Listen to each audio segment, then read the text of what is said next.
నమస్కారం. Orange news కి స్వాగతం. హెడ్లైన్ చూద్దాం.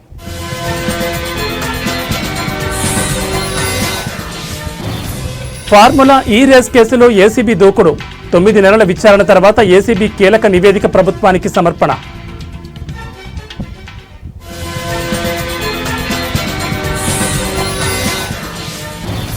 గ్రూప్ 1 పై హైకోర్టు సంచలన వ్యాఖ్యలు. టీజీపీఎస్సీపై తీవ్ర అసహనం.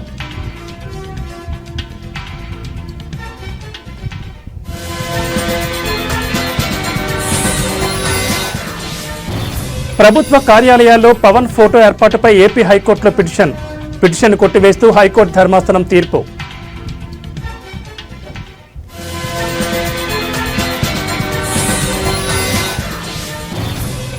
నయనతారకు నోటీసులు పంపిన మద్రాస్ హైకోర్టు. నెట్ఫ్లిక్స్ డాక్యుమెంటరీతో చిక్కుల్లో లేడీ సూపర్ స్టార్.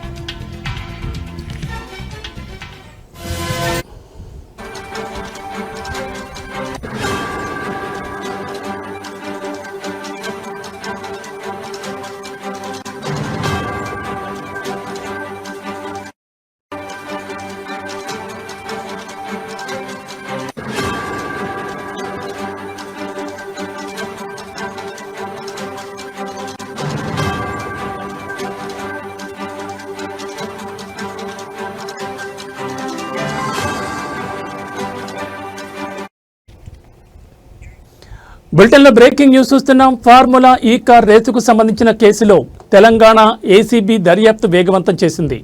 సుదీర్ఘంగా 9 నెలల పాటు సాగిన విచారణ అనంతరం ఈ కేసులో కీలక నివేదికను ఏసీబీ ప్రభుత్వానికి సమర్పించింది. నివేదికలోని అంశాల ఆధారంగా అప్పటి మంత్రి కేటీఆర్తో పాటు పలువురిపై ఛార్జ్షీట్ దాఖలు చేయడానికి అనుమతి కోరింది. ప్రభుత్వం నుంచి అనుమతి రాగానే ఛార్జ్షీట్ దాఖలు చేయనున్నట్లు ఏసీబీ వర్గాలు తెలిపాయి. ఈ పరిణామం రాష్ట్ర రాజకీయ వర్గాల్లో తీవ్ర ఉత్కంఠకు దారితీసింది.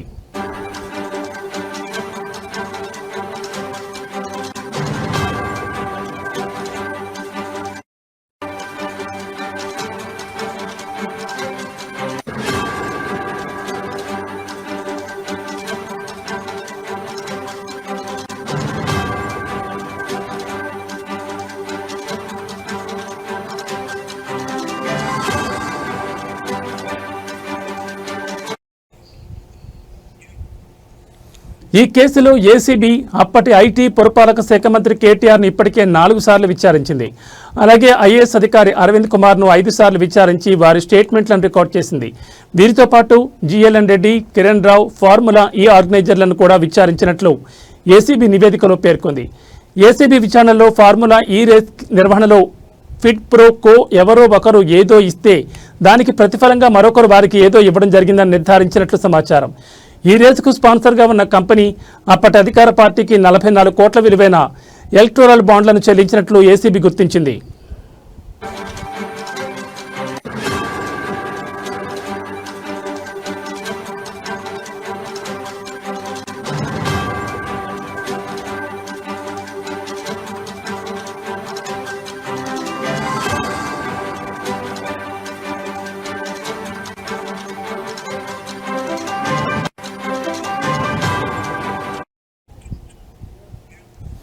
ఈ లావాదేవీలు క్విడ్ ప్రో కోకు నిదర్శనమని ఏసీబీ తన నివేదికలో స్పష్టం చేసింది.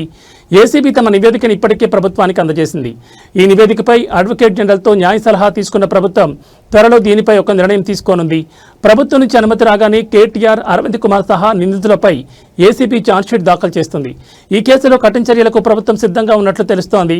ప్రస్తుతం ఈ నివేదికను గవర్నర్ కూడా ఏసీబీ అందజేసినట్లు సమాచారం.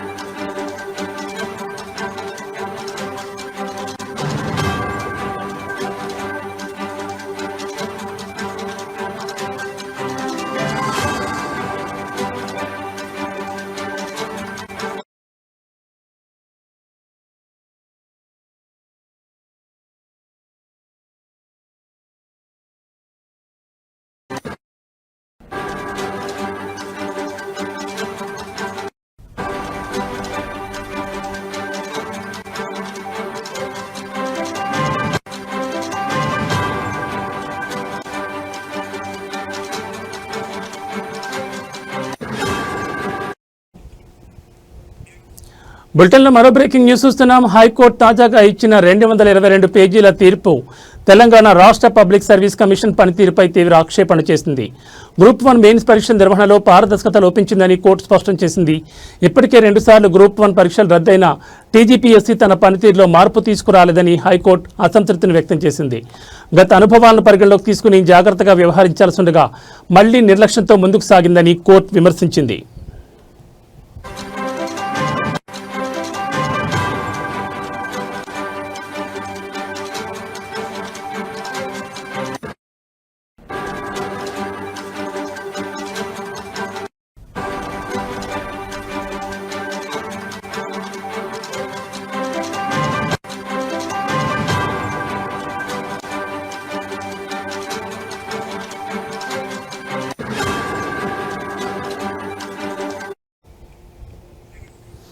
తీర్పులో కోర్టు ముఖ్యంగా తెలుగు మీడియం అభ్యర్థుల సమస్యను ప్రస్తావించింది.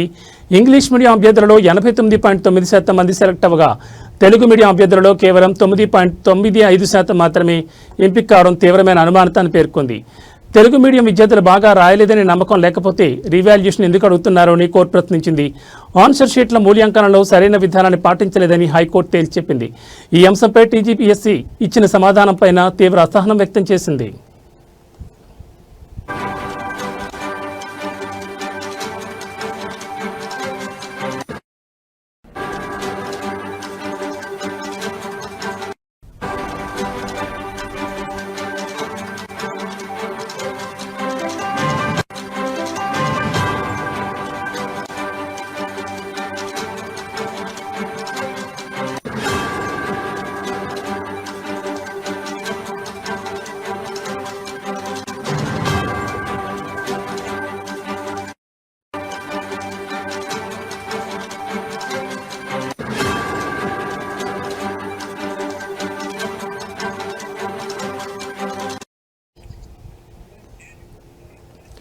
ఆంధ్రప్రదేశ్ పబ్లిక్ సర్వీస్ కమిషన్లో గ్రూప్ 1 నియామకం 3 దశల్లో జరుగుతుంది.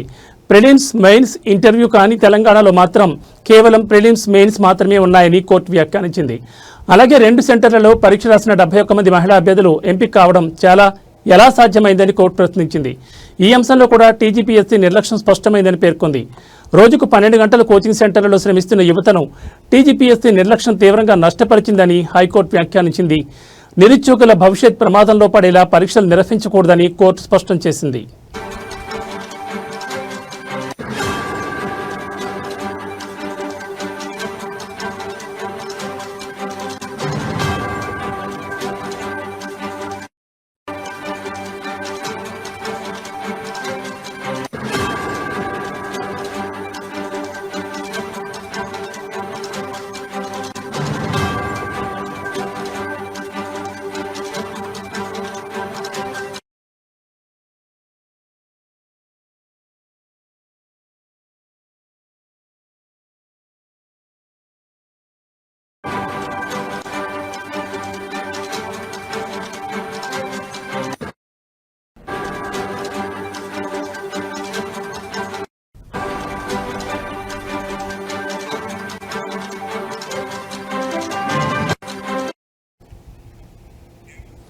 బులెటిన్లో మరో బ్రేకింగ్ న్యూస్ చూస్తున్నాం. ప్రభుత్వ కార్యాలయాల్లో డిప్యూటీ సీఎం పవన్ కళ్యాణ్ ఫోటోను ఏర్పాటు చేయడానికి సవాల్ చేస్తూ దాఖలైన ప్రజా ప్రయోజన వ్యాజ్యాన్ని ఏపీ హైకోర్టు తోసిపుచ్చింది.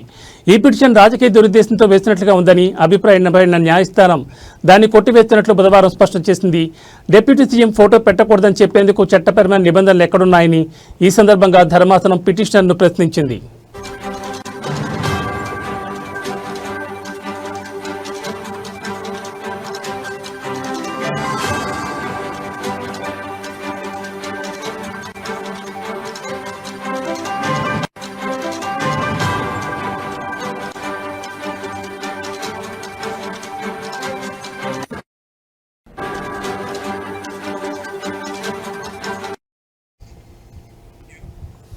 ప్రధాన న్యాయమూర్తి జస్టిస్ ధీరజ్ సింగ్ ఠాకూర్, జస్టిస్ చీమలపాటి రవితో కూడిన ధర్మాసనం ఈ వ్యాజ్యంపై విచారణ చేపట్టింది.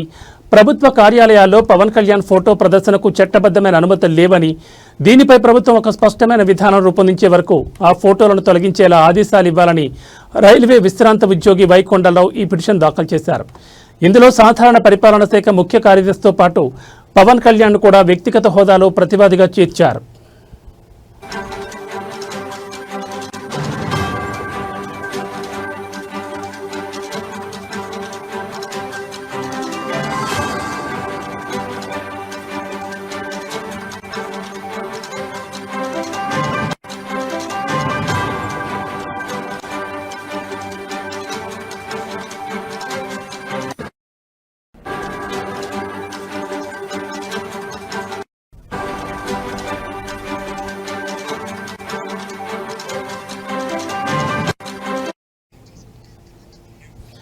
విచారణ సందర్భంగా హైకోర్టు కీలక వ్యాఖ్యలు చేసింది. నిజమైన ప్రజా ప్రయోజనాలున్న వ్యాఖ్యలను మాత్రమే న్యాయస్థానాలు పరిగణలోకి తీసుకుంటాయని స్పష్టం చేసింది. రాజకీయ లక్ష్యాలను సాధించుకోవడానికి కోర్టులను ఒక వేదికగా మార్చుకోవడం సరైన పద్ధతి కాదని హితవు పలికింది. సమాజానికి మేలు చేసే అంశాలపై దృష్టి సారించాలని, అనవసర వ్యాఖ్యలతో కోర్టు సమయాన్ని వృధా చేయొద్దని సూచిస్తూ పిటిషన్ను డిస్మిస్ చేసింది.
బులెటిన్లో మరో బ్రేకింగ్ న్యూస్ చూస్తున్నాం. ప్రముఖ సినీ నటి, లేడీ సూపర్ స్టార్ గా పేరు పొందిన నయనతార న్యాయపరమైన చిక్కుల్లో పడ్డారు. ఆమె జీవితం ఆధారంగా ప్రముఖ ఓటీటీ ప్లాట్ఫామ్ నెట్ఫ్లిక్స్లో విడుదలైన Nayanthara beyond the fairy tell అనే డాక్యుమెంటరీ తాజా వివాదానికి కేంద్ర బిందువుగా మారింది. ఈ డాక్యుమెంటరీలో తమ సినిమాలకు సంబంధించిన క్లిప్లను అనుమతి లేకుండా ఉపయోగించుకున్నారని ఇద్దరు నిర్మాతలు కోర్టును ఆశ్రయించడంతో ఈ విషయం వెలుగులోకి వచ్చింది.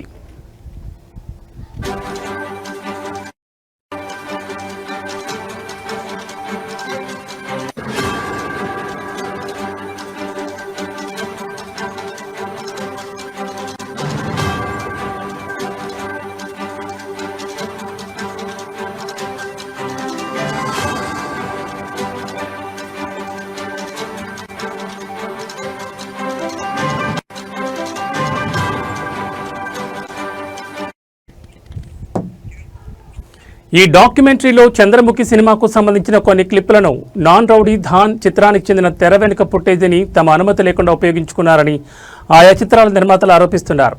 ఇది కాపీరైట్ నిబంధనలను ఉల్లంఘించమేనని వారు పేర్కొన్నారు.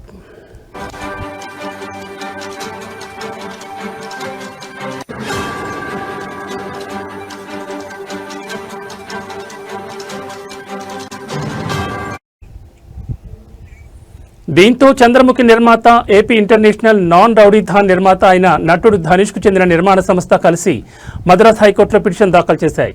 బుధవారం ఈ పిటిషన్పై విచారణ జరిపిన న్యాయస్థానం నయనతారతో పాటు ఓటీటీ సంస్థ నెట్ఫ్లిక్స్ కూడా నోటీసులు జారీ చేసింది. ఈ వివాదంపై అక్టోబర్ 6వ తేదీలోగా తమ వివరణ సమర్పించాలని ఆదేశించింది.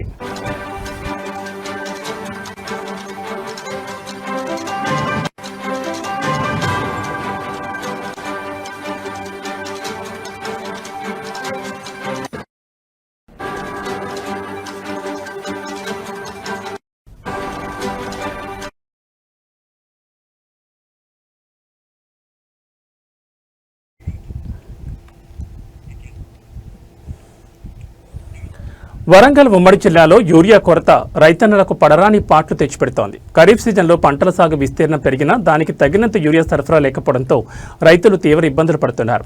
ఉమ్మడి వరంగల్ జిల్లాలో ఈ సీజన్లో దాదాపు 16.7 లక్షల ఎకరాలకు పైగా పత్తి, మొక్కజొన్న, వరి పంటలు సాగు చేశారు. పంటలకు యూరియా వేయాల్సిన సమయం కావడంతో రైతులు ఎరువుల కోసం ఆందోళన చెందుతున్నారు. గత నెల రోజుల నుంచి సొసైటీల వద్ద ప్రధాన రహదారులపై నిరసనలు, ఆందోళనలు కొనసాగుతున్నాయి. యూరియా కోసం రైతులు రాత్రంతా నిరీక్షించాల్సి వస్తోంది.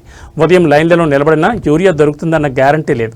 సరిపడా యూరియా లేకపోవడంతో వ్యవసాయ శాఖ అధికారులు ఉక్కిరిబిక్కిరవుతున్నారు.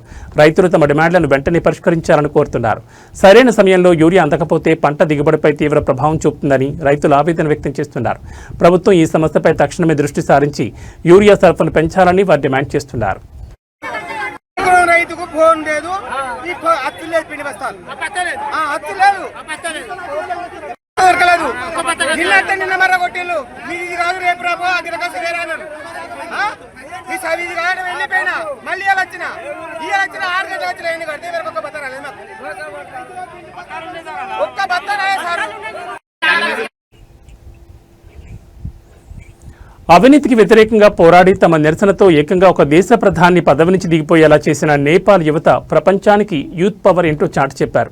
గత కొన్ని రోజులుగా నేపాల్లో ప్రభుత్వంపై, ముఖ్యంగా ప్రధాని కేపీ శర్మ ఒలీపై యువత భారీ స్థాయిలో నిరసన తెలిపింది. ప్రధాని ఒలీ ప్రభుత్వం తీవ్ర అవినీతికి పాల్పడుతోందని, ప్రభుత్వ నిర్ణయాలు ప్రజలకు వ్యతిరేకంగా ఉన్నాయని ఆరోపిస్తూ నేపాల్ యువత రోడ్లపైకి వచ్చి గళం విప్పింది. సామాజిక మాధ్యమాల ద్వారా పెద్ద ఎత్తున సమీకరణ చేసుకున్న యువత నిరసనలు, ధర్నాలతో ఖాట్మాండ్ నగరం దద్దరిల్లింది. ఎలాంటి రాజకీయ పార్టీ మద్దతు లేకుండా కేవలం యువత స్వచ్ఛందంగా చేపట్టిన ఈ ఉద్యమం అనూహ్యంగా విజయం సాధించింది. యువత నుంచి వచ్చిన తీవ్ర ఒత్తిడి, దేశవ్యాప్తంగా పెరిగిన వ్యతిరేకతను చూసి మరో దారి లేక ప్రధాని కేపీ శర్మ ఒలీ తన పదవికి రాజీనామా చేశారు.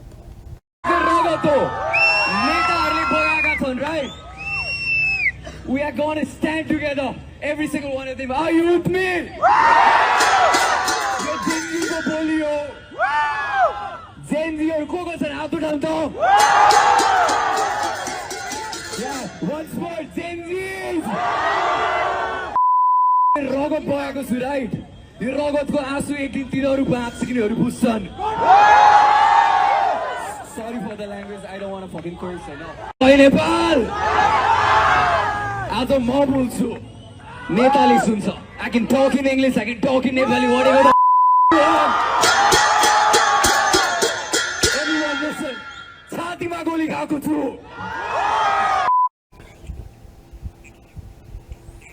మన్యం జిల్లాలోని కస్తూరు గ్రామంలో సరైన రహదారి సౌకర్యం లేకపోవడంతో గిరిజనులకు డోలిమోతల కష్టాలు తప్పడం లేదు. తాజాగా తీవ్ర అనారోగ్యంతో బాధపడుతున్న ఒక వ్యక్తిని ఆసుపత్రికి తరలించేందుకు గ్రామస్తులు డోలి మోయాల్సి వచ్చింది. కస్తూరు గ్రామానికి చెందిన సురేష్ అనే వ్యక్తికి ఉన్నట్టుండి తీవ్ర అనారోగ్యం పాలయ్యాడు. తక్షణమే ఆసుపత్రికి తరలించాల్సిన పరిస్థితి ఏర్పడింది. అయితే గ్రామానికి రోడ్డు మార్గం లేకపోవడంతో అంబులెన్స్ చేరుకోలేకపోయింది. దీంతో గ్రామస్తులు సురేష్ను ఒక డోలిలో పడుకోబెట్టి సుమారు 2 కిలోమీటర్ల మేర కొండ మార్గంలో కిందకు మోసుకొచ్చారు. కొండ కిందకు చేరుకున్న తర్వాత అక్కడి నుంచి ఆటోలో అతన్ని కురుపాం ఆసుపత్రికి తరలించారు. ఈ సంఘటన మరోసారి మారుమూల గిరిజన గ్రామాల్లో నెలకొన్న కనీస వసతులు లేమిని ఎత్తి చూపుతోంది.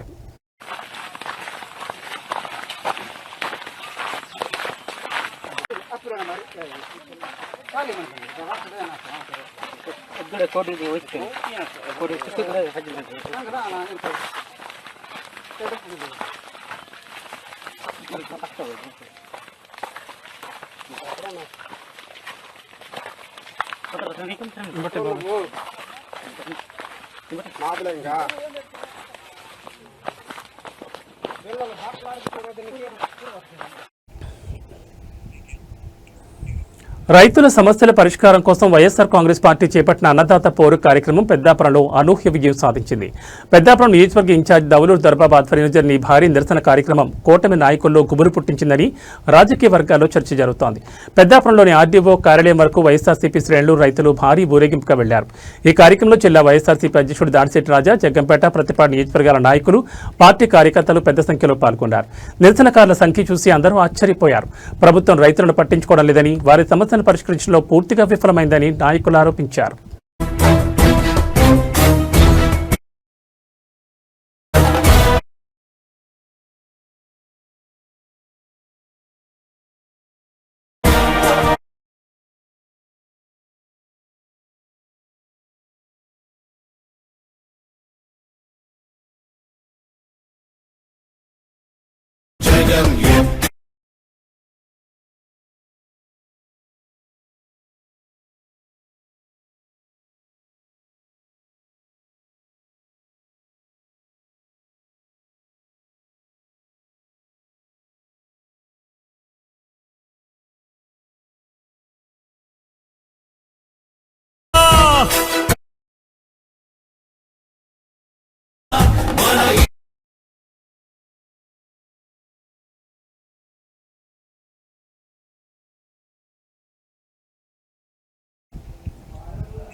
ఇవి బులెటిన్ విశేషాలు. మరో బులెటిన్లో మళ్ళీ కలుసుకుందాం. నమస్కారం.